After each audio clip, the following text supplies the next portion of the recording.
She's making the point that there is Has she accused me of a crime? Emotional or psychological manipulation. I've asked you a question, and I've allowed you into my house. I'm asking you a question. Correct, but you're not the boss here, because I've allowed you into my house. I'm asking you the questions. Correctly, and I'm telling you. You get to decide the answers. No, we're equal here. I've allowed you into my house. You don't come here with a position of authority.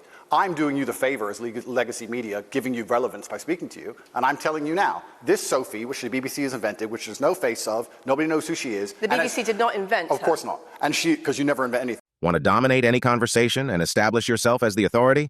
Let's dissect how Andrew Tate, a controversial social media influencer, managed to turn the tables in a BBC interview, making the reporter seem like the guest in his own show.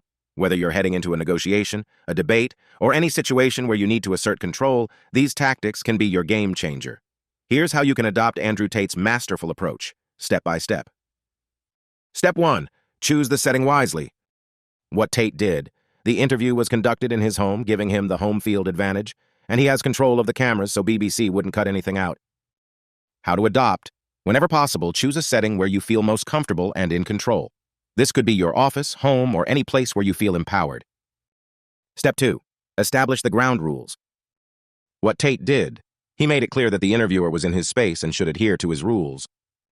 How to adopt. Before the conversation starts, establish what the ground rules are. Make it clear that you have a say in how the conversation will go.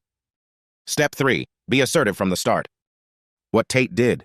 He immediately challenged the reporter's questions and took control of the conversation. How to adopt. Use assertive language right from the beginning. Make your points clearly and don't be afraid to challenge the other person's assumptions or questions. Step 4. Flip the script. What Tate did. Instead of just answering questions, he posed questions back to the interviewer.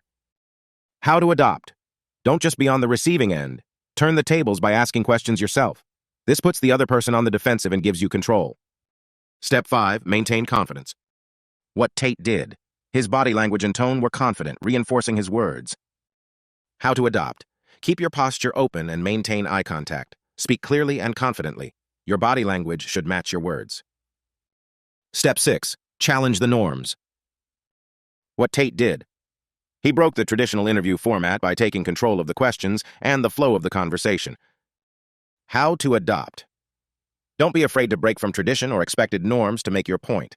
If the situation calls for it, be prepared to steer the conversation in a new direction. Step 7. Stick to your guns. What Tate did. Even when challenged, he didn't back down. He stuck to his points and reiterated them. How to adopt. Be consistent in your message and don't waver, even if you're challenged. Reiterate your points if necessary. Step 8. Close strongly. What Tate did. He summarized his viewpoints and why he believes he's right, leaving a lasting impression. How to adopt. Always summarize your key points at the end of the conversation to leave a lasting impression. Make it clear why your viewpoint holds weight. By following these steps, you can take control of any conversation and establish yourself as the authority. But remember, the key is to adapt these tactics to your own situation and ethical considerations.